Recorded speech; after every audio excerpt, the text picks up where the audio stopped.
So we're going to talk about the ocean plastics problem. We're going to do it from a lens that's a little bit higher in keeping with the theme of the Sustainability Development Goals. As mentioned, we're field study people at EPA, and in this case, the problem is calling for a much more broad way of looking at the monitoring situation, especially for end-of-life plastics. As you know, ocean plastics are a huge problem. And since the 1950s, it's estimated about 8.3 billion tons of plastic have been produced. But the big shocking fact is only about 10% of that plastic is actually repurposed and recycled, the other 90% being lost. And as EPA people, we're really concerned about the very significant deleterious environmental effects all over the world. But we're also interested in figuring out a path to clean up and a path to recovering that 90%. We did an estimation based on the MacArthur Foundation facts on plastic value and found it's about $50 billion lost in plastic waste every year around the world. So a lot of opportunity to recover that and offset the deleterious environmental impacts. So here's the beginning of the plastics life cycle. In this story map, you can see it's petroleum primarily is the main source, although there are bioplastics. But petroleum-based plastics are the main source. And you can see it's actually a pretty long process, rather polluting process to generate plastic pellets for pre-production. And interesting, I like this little fact here, ethane and propane are actually the precursors to ethylene and propylene, logically. So here's a little fact about where the plastic is generated around the world, North America being a prime candidate, but not the largest. But that doesn't mean the majority of waste is generated there in Asia or in the US. We don't really know that, and that's where this monitoring scheme and understanding waste needs to really come into effect. So Mars Corporation did a little flow diagram here, which shows that of this waste that escapes, everything on the, well, really everything on this after the second box, waste that escapes recycling, it's really up to the person who's disposing it where it's going to go. It's got a pretty torturous path to get down there to be recycled. And much more likely it's going to wind up in a landfill, incinerated, or littered. And so what are the places we can collect information, collect data to start to change this? Up till now, people are using the Jambeck model, which talks about waste generation and mismanaged waste around the world. And Jambeck et al. Gave these scores back in 2016. You can see over here, high waste generation in the US, of course, but low mismanaged waste. Actually, recently on the 30th of this last month, Jambeck et al., they said, you know what, the US is actually a leader in mismanaged waste among countries. And so this information's been updated.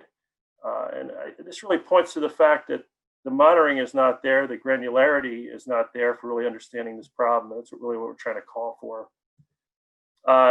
The reason back in 2016 or so that the data looked so good for the US and Europe was this situation here where waste was being exported to China and to Southeast Asia. You can see quite a lot of waste generated, single-use plastic especially, was being recovered in China.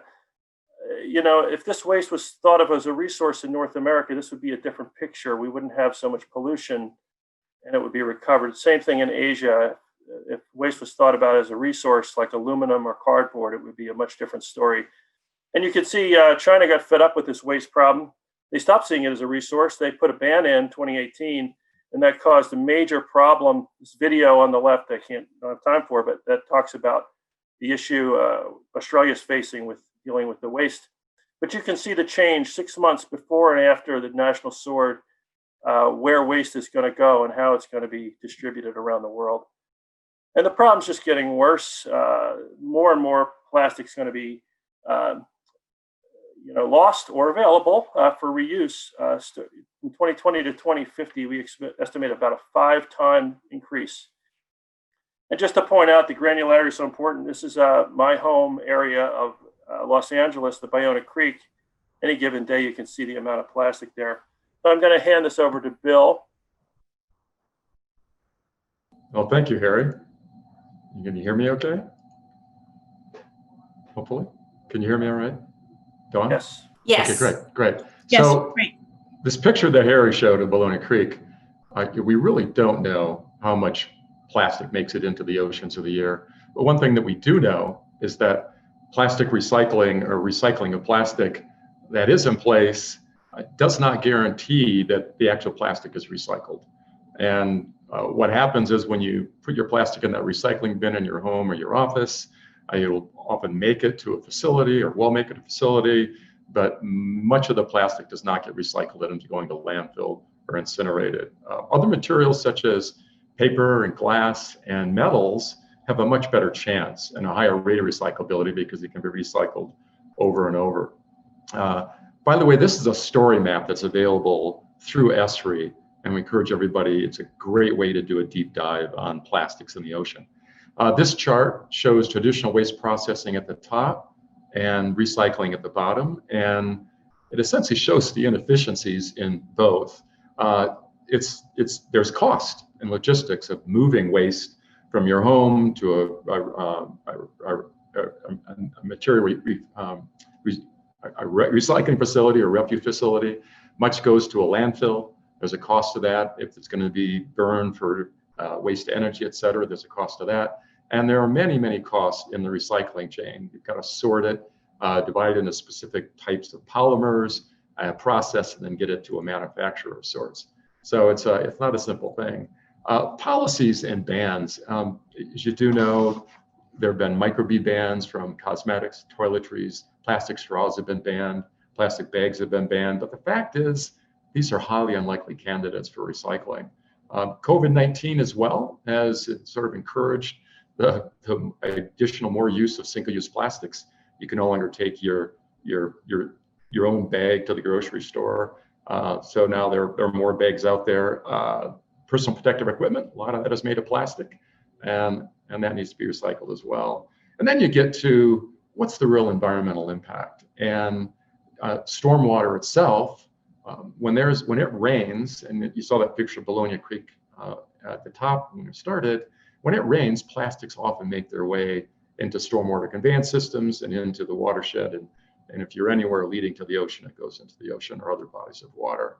So what happens when it gets to the ocean? And we've seen many videos, I'm sure, et cetera, but you see the macroplastics floating above this fish, be a plastic bag or a bottle. Those macroplastics break down into microplastics. And microplastics, once that starts to occur, it becomes unmanageable at this point. We're really very difficult to measure them beyond a certain point, beyond a certain micron size. Very difficult to collect or clean them up. Very difficult to see at that small size. And because a good percentage, if not most plastics, are made out of petroleum, we have a saying that microplastics are really the largest uncontained oil spill in the world, except that the droplets are in solid form instead of a liquid form. Is there a risk to humans? Well, there's a lot of study going on, and good work actually. We do hypothesize that we do know that persistent organics can soar to these microplastics and move up the food chain, especially through fish. But I think the jury is still out. But there is hope. There is hope. There are a number of, I would say, smaller projects going on in the world to help some of the communities who have a very difficult time collecting and recovering and then even recycling plastic. As you do know, there have been a lot of citizen science and voluntary events looking at the litter on beaches, cleaning it up, but that's not going to do it. We have a much bigger role as individuals and as a country, as a world. This problem really exists with all countries. We've all got to work together to solve it. Unless you can measure it and measure the amount of plastic that's being produced by us as post-consumers and post-industry, it's very difficult to manage that. We all need to be responsible for the end of life and the next life of plastic. And if there's anything I'd like to leave with you today, is that the key to overcoming this environmental crisis is to demand accountability and tracking of plastic waste the minute you're done using it. So thanks, Dawn, very much.